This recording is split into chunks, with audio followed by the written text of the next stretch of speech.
Viewer discretion is advised.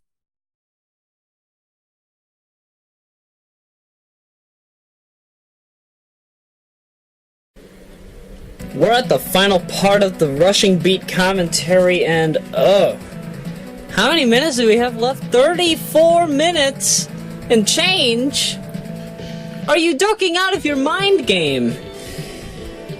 Well, actually, no, no, this game is out of its mind. Because if there's anything I really don't like about this title, one of the issues with the Super Famicom is that when it came to a brawler title, the majority of brawler titles that came out on the SFC were limited to only having 3 enemies on screen at once. This included a boss and 2 enemies, or 3 super bosses of sorts, or whatever the duck is a proper scenario here. So why am I saying this? Well, the reason for this is more or less, I would say, because of the issue with processing power in order to prevent lag, which I think is the reason why most brawlers stuck to 3 enemies on screen on the SFC. It has unfortunately made certain games such as this much longer in terms of pace. When I did this particular title, now bear in mind, depending on what you set the game to, you only, I think, have like 3 or 4 chances if you play Rival Turf, but you can set it up to 5 here. If you have absolutely, if you do the 5 continues like I'm doing here, even on hard mode, you'll lose, I'd say, about 3 continues in general play if you're not good at this game in this particular area. At least as Norton. I wouldn't know his build. I've never played his build. I've probably only done like a little bit his build for stage 1, but that's about it. I've never actually done anything outside of it. What the duck did he just throw? You know, Zad, why the heck is everybody kind of trying to be like Andore? Yeah, for those of you that are unaware, in Final Fight you have Andore, and he's basically, what is he known as over here? Hugo? I think he's known as Hugo over here in the States, but his actual name is Andore, based on Andre the Giant, I guess. Yeah, Andre the Giant with big dreads and kind of a very loopy voice or design or whatever the duck comes to mind. What is he known as here? Gigante. He's known as Gigante here. But yeah, apparently Andore clones in this game are rather ducking strong. They pack a punch. So you gotta be very ducking careful. Really, really ducking careful. But yeah, as I was saying earlier, the issue regarding the amount of enemies that you can have on screen, which causes everything to be longer. Oh my goodness, is that a Ryu clone? I totally didn't think that for the longest time. Yeah, Poe's a ducking Ryu clone, even though he has a cap on. Oh, hi, Bob Marley. Sorry, Bob Marley. But yeah, this level just goes on for ducking ever. I mean, don't get me wrong, I understand the longevity of Stage 6, but Stage 5 is just too long for comfort, even on the easiest difficulty. Which is why I question, why the duck is this game hard? I mean, why the duck is this game, if you compare this level to the first 4 combined, this one definitely, I would say it's about maybe 150 to 200% longer, depending on how skillful you are.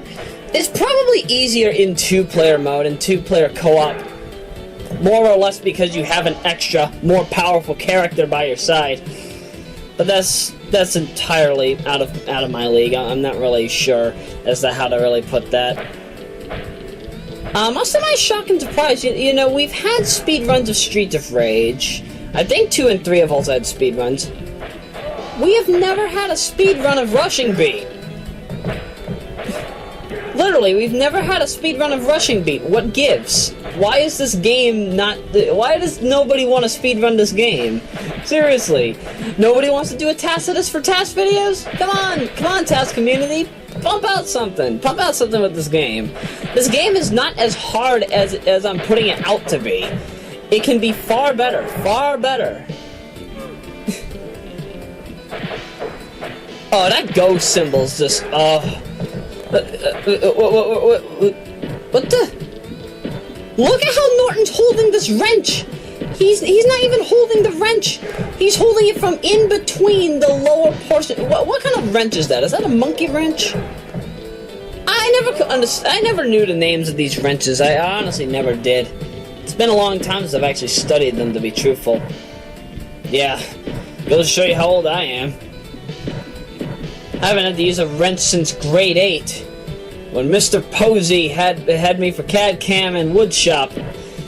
I miss Mr. Posey.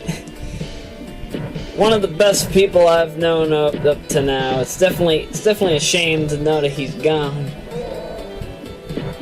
I think we lost him, I think it was in 2009. I don't know, was he suffering, like, from cancer or something at the time?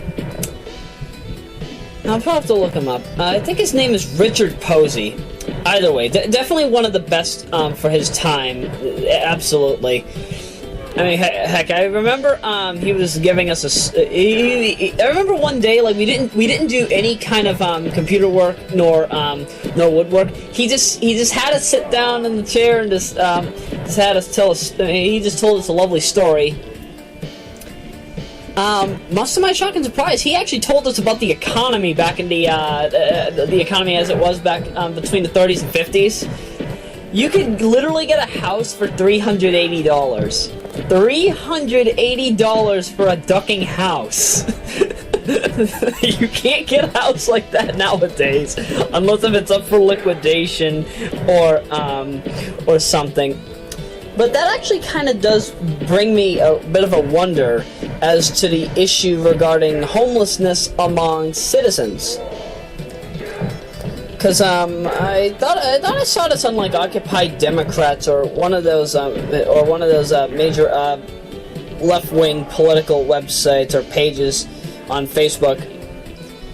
I remember seeing, like, there was a post that said, like, okay, we've got about, I'd say, 3.5 million people that are homeless as of 2015, yet there are 14.1 million houses up for sale right now as we speak. How the duck are these people not getting housed?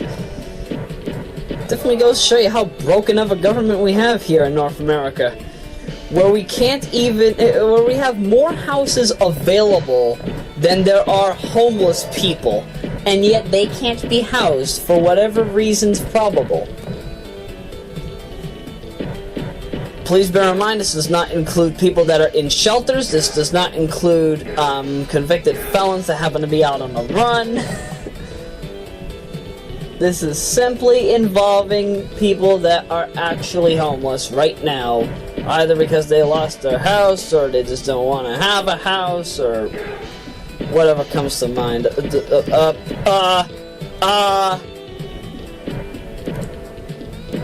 The guy that we just saw, that was the boss. That was not Rey Mysterio, I assure you. What the heck would Rey Mysterio be doing here? Running a syndicate for the Jicus stimulant.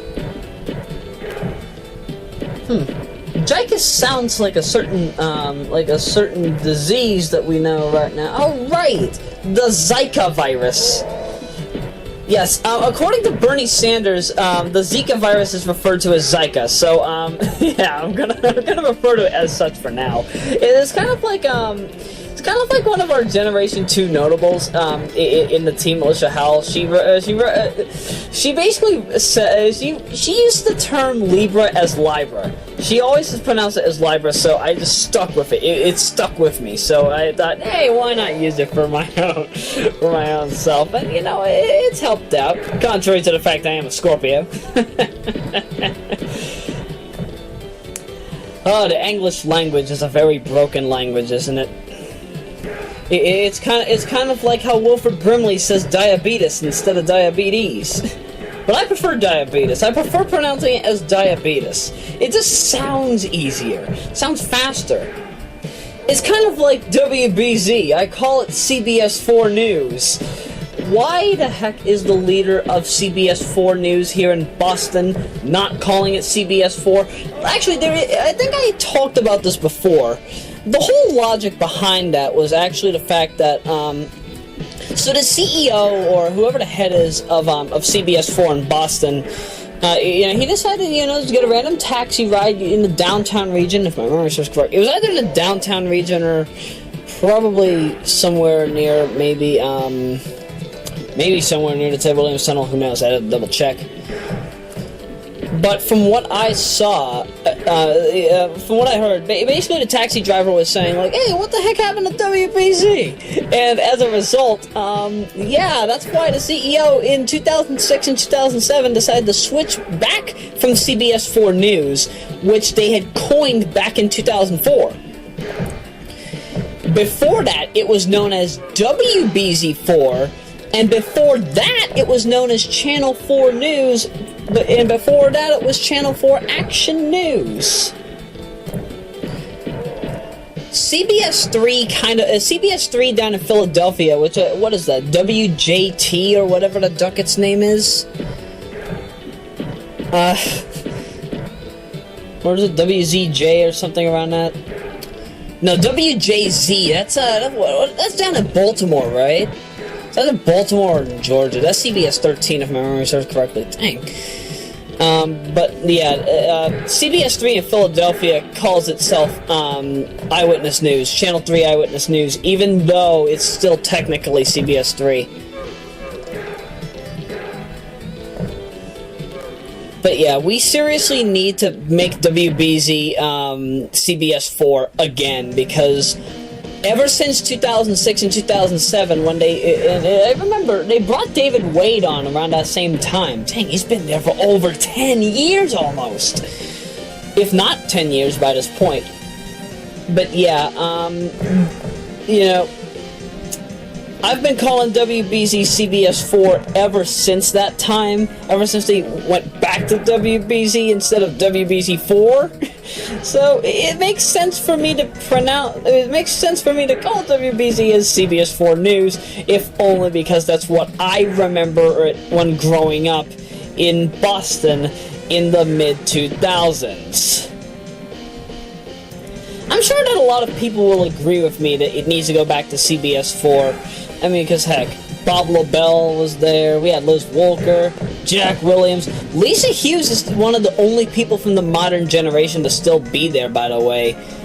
Because Paula Eben, I know, has been there for a long time. I don't know how long she's been there for. I think maybe 20 or so years. She's been around virtually almost as long as Joe Shortsleeve. Joe Shortsleeve left for other job opportunities. Sarah Kanji left to go to ABC 5, or News Center 5, as it's also known as. Karen Anderson, also part of the I-Team with Joe Shortsleeve, she left to go to ABC. And a whole bunch of other people just left for unknown reasons. I know Bob LaBelle ended up leaving because of, I don't know why exactly, but you might have seen him recently in the news for a golf fiasco to happen. I guess some people at a golf club didn't like the fact that he was using a motorized vehicle to get around, because of course probably painful for him to have to walk around. He's also shown up in a few MeTV ads as well. I think for like MASH and Cheers. I think he actually had an appearance on Cheers. Now my memory serves correctly. But unfortunately, we've also lost a whole bunch of other people in the modern generation of CBS 4 because of either job opportunities or other matters. Because, we've had Lauren Lemancic over here for a long time, and she ended up leaving. Catherine Hauser's left to basically spend more time with her son, which is okay. There's nothing wrong with leaving to take care of your kid. We're gonna miss you. And then Susie Stable. I know it's Stymel, but I prefer Stamel. She left. I think she headed out to California. She first went to get married and then went to California. But still, it's very sad. It's very sad to see all of them go. I mean, don't get me wrong. I'm bonding with all of them, watching them every single night on the news. I mean, come on. Nowadays, we have Nicole Jacobs, Shantae Lands, Anna Myler, who basically is Susie Stamel's cousin. No. She's not her cousin, but she might as well be. We're in Joe Cal's lab, by the way. Let's see. We got Chris McKinnon. We have, who's the new kid? They picked up a new kid from Washington. Cool woman. See, Pamela Gardner, I think she was from NBC 8. Of course, Barry Burbank's been there for over 30 years, I think, over 30 or 35 years. Definitely our best meteorologist of all time. Why the heck? Oh, right, Eric Fisher's the chief meteorologist because of the fact that he's higher up in the ranks. The reason why Barry Burbank is no longer chief meteorologist is because Eric Fisher was a part of the Weather Channel. Obviously, if you're a part of the Weather Channel or a part of BlackyWeather, yes, I say BlackyWeather, not AccuWeather. You basically have like the highest ranks in the weather. So obviously, you're going to be chief meteorologist regardless. Let's see, Danielle Niles is having a fun time there. Liam Martin took Jack Williams' old job. And now we have a fresh new face in the evening news, the evening and late night news. Louisa Mueller. Again, I still consider her to be the Sandra Hughes of CBS News. She is the best that I've seen out of this modern generation, right next to Liam. So I can't complain. Louisa Mueller is my favorite out of the current gen. Can't get enough of her. She's very much loved. Oh, by the way, yes, round 6, stage 6, Joe Cal's lab is literally a boss rush. I mean, look at this. We are duking it out with Sing, or Singe, or whatever the duck his name happens to be. I'm really not sure what his name is. But, oh my goodness, I'll be truthful. Boss rushes are okay if done right. But this boss rush lasts for too ducking long. I mean, don't get me wrong, when we get to Kintark, I mean, at least fighting Kintark's not too much of a pain. Well, in real time it is, but if you're doing save state assisted to assure you never lose a chance in this game, it actually takes far quicker by comparison. This just goes on for too long. You know how long these bosses took to defeat, and the fact that they have a bigger health bar this time around is also what makes this extremely difficult. What I also don't like about Rushing Beat, as opposed to a lot of other games that don't really have to have you worry about this, I think Final Fight also did this kind of same crap too. But in this game, it tells you if the health bar is, this game doesn't tell you if the health bar is going down. It's like they couldn't program that in because of palette issues, and everything in this game is because of palette issues in that regard.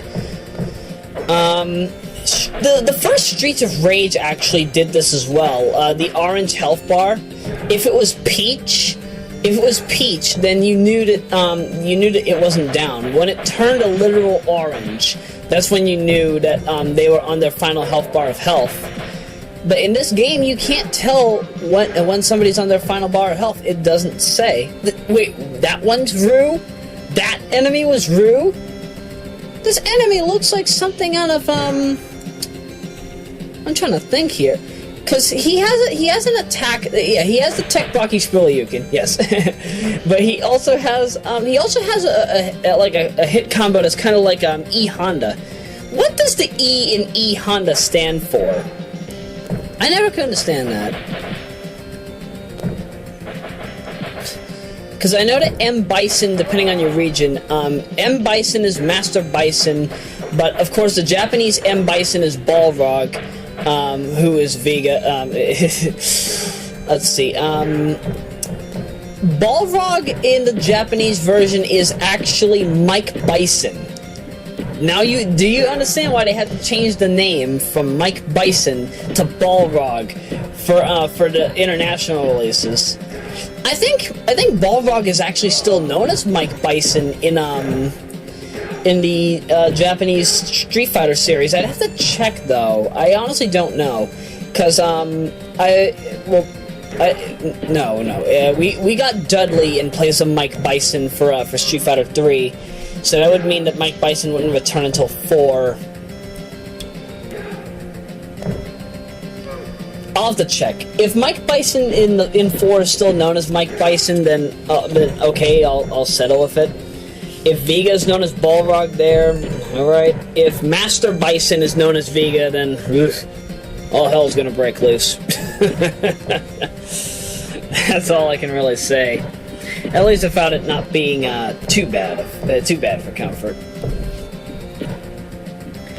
By the way, if I could say anything about Norton's clothing, this is as 80s as it gets. Because, I mean, look at it. Look at this. Because Rick Norton, he's wearing Beat It clothing. He has his shirt tucked in. You see, the 80s was the decade where, like, you could have, like, a white or black shirt tucked into jeans with no belt, and it would look cool on you. That's actually my clothing style when I am wearing my Milton's jacket. I've got a Milton's brand jacket that I always wear. Yes, my clothing style is virtually the same as Bernie Sanders, except instead of me wearing, like, a polo shirt or something, a polo or button-down shirt, as how Bernie Sanders does, I wear a Jockey brand undershirt with Lucky You brand jeans. Yes, modern clothing, but attempting to look as 80s as I can get. At the latest, I would say my clothing design is probably based on 1989 standards. In terms of the 90s, I don't think I go any further than 1992 or 93. But speaking of clothing designs, you know, all these designs you're seeing, you know, these designs were made in the 80s and 90s, but you never see these nowadays. What is it just weird to see these kind of clothes? Oh, hey! Oh, hi, Vega! Oh, this is very lovely. And is he gonna jump onto the fence? Please tell me he climbs onto the fence and tries to jump on you. Oh, that would be lovely. Come on. Oh, his name is Tio Mari. No. His name's not Tio Mari, it's Vega. Come on. Oh, no. Is he giving him the finger? He's flipping the duck and bird! You don't flip the bird to Rick Norton. You're gonna get bloodied up with a wrench. Like here he is right now. Ugh, look at the blood. You know, I'll be truthful. The blood is the only reason why this has an MA13 content rating. Yeah. Although I have to admit, shows that don't use blood. Like, there were a lot of 80s and 90s shows that had a lot of violence, but not a lot of blood. Like, okay, Law & Order got away with a lot of blood, and I got an MA13 rating right away. I'm surprised it didn't get MA17, given the standards at the time. But, if I had to say, like, Renegade, I'm just getting into Renegade, you know, Lorenzo Lamas, you got, Branscombe, and, Kristen, whatever the ducker name is, I can't remember it right now. But in Renegade, there's virtually no blood. I mean, don't get me wrong, they probably have, like, ketchup for the blood. Yes, using ketchup and jelly for blood. I'll be truthful. If you ever want to make a good show on, like, no budget, on, like, virtually no budget, have a lot of grape juice concentrate. Grape juice concentrate works perfect for making fake blood in TV shows and films. You'll thank me later for doing that. It works very well. But another show that actually didn't have a lot of blood in its scenes before it moved to the 1 hour block for season 8, Alfred Hitchcock Presents. Yes. I think there was actually an episode in either season 2 or 3. In season 2 or 3 of Alfred Hitchcock Presents, there's like this scene. There's this scene where, like, you know, dude's just randomly taking a shower. You know, then you see a guy, you see a marksman with a 6-shooter, probably like one of those 357s that exist out there. Shoots the guy in the back of the head, right? He shoots the guy in the back of the head. No blood. No blood, no brains or anything. I mean, that's gotta be like the cleanest murder that you've ever seen on television. No blood, no nothing. That makes murder shows just feel so out of place. If the blood is not there, if the gore is not there, it makes you assume that that the person wasn't really murdered. But it also makes you assume that the production quality, or at least the editing quality, was very low in the regard that, yes, there is no blood. Because I've never seen a show or film that would have something like that. That is why I appreciate the games such as Rushing Beat, at least in the Japanese version, have the blood present. I'm at least glad that a lot of modern day shows that are action filled, or even like the CBS Rush Hour. CBS Rush Hour is actually pretty darn good too, as well as Limitless. Yeah, I feel bad that Limitless got canceled after one season, but again, it was just supposed to be a quick follow-up to the film. I don't think it was meant to last too long. Oh, and even Person of Interest. If those series had no blood in them, I don't think people would watch it. I honestly don't. But for the most part, if you have a TV show, if you're working on a show or a film, and you don't have enough in the budget to do blood as much, just improvise. Just improvise. Use something like cranberry juice concentrate or grape juice concentrate. I prefer grape juice concentrate, if only because, like if in my case, if I ever worked on a video game that had blood in it, I would want the blood to be purple. I wouldn't want it to be red. I don't like red blood. Red blood just doesn't look right. Blue blood makes sense because not Blue Bloods the series. No, not with Donnie Wahlberg and Tom Selleck. No, that's totally different. But I mean, Blue Blood. I mean, I can understand that being in something like if a human was spattering out blue blood, that makes sense in a film or a TV show. Because isn't blood in the system blue before it turns red? Isn't that why we have like blue and teal veins? And I'm taking a look at my veins right now. It looks blue and teal. It doesn't look as if it's red. Oddly enough, of course, if I charge up enough blood in my skin, of course it's going to look charge up enough blood in my skin. What am I trying to say here? Obviously, if I have enough blood flowing in a certain part of the skin, of the body, obviously my skin will turn pink or red. That makes sense. But still, that's why it makes me wonder, why hasn't purple and blue blood become common? I mean, the only time I've ever seen blue blood in a film, in a TV series, is actually Frieza. In Dragon Ball Z, Frieza has purple blood when he gets sliced in half by his own Destructo disc. It is a Destructo disc, right? I'm not thinking things, correct?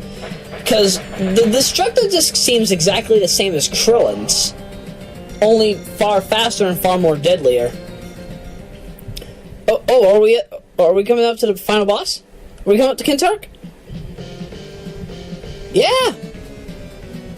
We're right at Kintark. So, yeah, we've got Big Ben. Oh, he's just gonna applaud. Now, Big Ben here, he's gonna be trying to cause some crap to happen.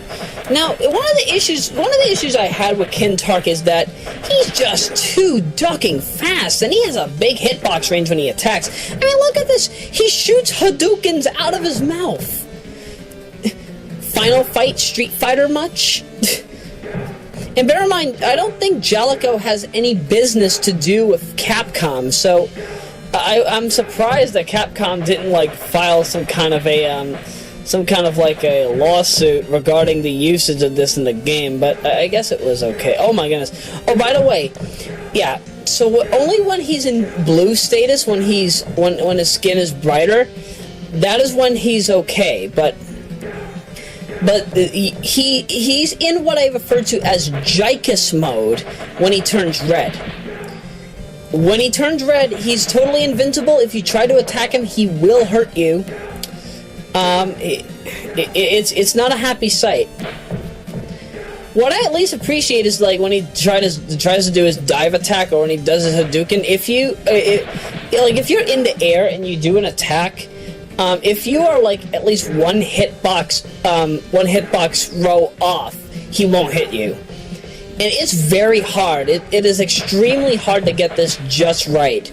That is also one of the reasons why I probably assume that a lot of people, when they do a speed run of Rushing Beat, if they ever decide to do it, is probably very segmented just for that one reason. I don't like that one single bit, but of course that's just how the game functions. That's how the game functions. Now you might wonder, after you defeat Kintark here, what do you expect to see come out of this? Well, that helicopter in the background, I assume, is how they got back to Neo Cisco, or San Francisco. New San Francisco. You know what? Neo Cisco kind of sounds like something you'd hear in, like, what is it? Futurama, because Futurama had something like, yeah, New York. But before that, let's get back to the cutscenes, because this is totally translated. Where's Maria? Tell me! It's over, Kintark. Give yourself up. Rick! Uncle, please stop! Maria, what the hell are you doing here? Rick, brother, this man's our father! What? Kintark's your father? Father, why on earth are you even here? I originally created the Jicus stimulant to bring out the utmost power in the body. However, given my history as a fighter, it had driven me down into the criminal underworld. I formed Joe Cal so that I could run this world into darkness. I had no choice but to live that way. Rick, you have gotten so strong. However, no matter what you do, you must not ever be lured into the criminal underworld. You have too much to lose. Father! Father! It's okay. It's alright. Our father has finally escaped from the criminal underworld. Rest in peace, Kintark. Your spirit shall not disappear. It will live on in Rick's heart. Obviously, I had to restructure some of the lines because duck the original translation for the ending.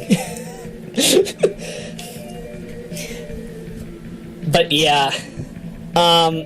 Yeah, Kintark is Kintark Norton, the father of both Rick and Maria, and unfortunately, this is where the game ends. So yeah, basically, as you can see here, Kintark, he formed Joe Cal to basically have the Jicus stimulant take over the world, because unfortunately, it was the only way he could get money for himself and maybe even for the family. And also the only way that he could survive without getting killed himself. Sad to say that that Rick had to beat him to death. That's unfortunately a bad way to have to go to take down your father. I mean, that's the worst kind of thing. And bear in mind, Rick hadn't even seen his father since he was a kid. So I'm sure that's also what made it ever more troubling for him. But, you know, it's not bad that they pulled off a Star Wars in a ducking brawler game. I mean, this was kind of unprecedented for its time, so... Useless Kira won, okay. But yeah, this was a fun game.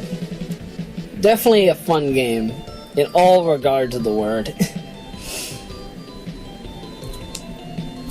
Will I ever decide to do a build run? Maybe.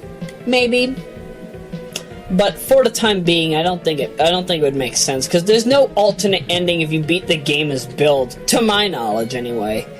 So yeah, but that entire ending, as we see it, that ending is not even present if you play the US version or the European version. If you play Rival Turf, you're not going to get it. Now, if you type in churconf character configuration, you're basically able to like change the palettes and names of everybody. So it's kind of a nice approach. But for obvious reasons, I'm not going to do that. I'm going to be Roya. Yeah, I'm Roya. Now, I don't think you get anything if you got a perfect score in this game. Your score only is as high as the amount of enemies that you defeated. But it must be kept in mind that if you use your special attack I think costs like 3 or 5 downed men in order to use. So every time that you use your special attack, in the case of Norton, it's a sweep kick. It's a sweep kick from the bottom. What ends up happening is you will end up having a lower score at the end if you keep using it. And that's actually the intended way to do it if you're doing just a general run. But in my case, you saw I tried to use it as least as probable. I mean, it's ducking hard. It's not as easy as it's put out to be. Not one single bit. But if I had to say, that is just what makes the difficulty of Rushing Beat ever more enjoyable. And it's a shame it's over. At least not until... Well, I'm still waiting for a fully translated version, a properly translated version of Rushing Beat Ran. And Shoulda, I don't know when we'll get a translation of it, but I'm sure that we'll get it eventually. One of the other issues that we're going to have with this game, if I had to say, though, is that Rushing Beat Ran has, I'd say, the worst form of emulation.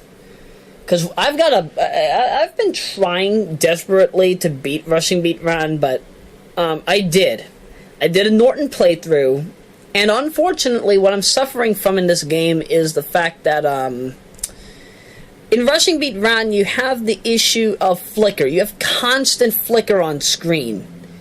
So I don't even know if I can do it. I don't know if I'll be able to use the footage I've got. Maybe, maybe not. I'll have to check. Shoulda doesn't have that problem. I can do Rushing Beat 3 without an issue. I already did a Norton long play, but we'll see what happens. We'll see what happens. I'll probably have to get a translated version of the game just to be able to tell you what the dialogue is. But if I can't, I'll have to give you the game as is. That's not what I want to have to do, but might have to do it. Either way, that is the end of my filler content. And as you can see in the ending splash screen here, I mean the end of video screen here, yes, I will be out of town on the 24th. I'll be out of town covering the live stream by Bernie Sanders for Our Revolution.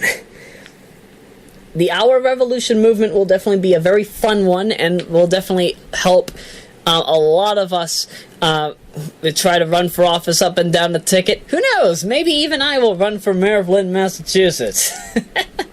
Oh, it'll be a fun time. Fun time, ladies and gentle people. Either way, I'm going to be out. Next time that we return, I'll probably be back for Sonic the Hedgehog CD. If not, I'll be back for Side Pocket 2 MD. I still have yet to do the Saturn version at this time. I think I probably might need to get to that soon. Duck. Either way, it'll be a fun time for all of us, ladies and gentle people. So, until we meet again, I'm Roya Rockwood. Have a good day, night, evening, dawn, dusk, everything else. I don't duck and care at this point. Have a good whenever the duck you happen to be watching this video. Enjoy, friends.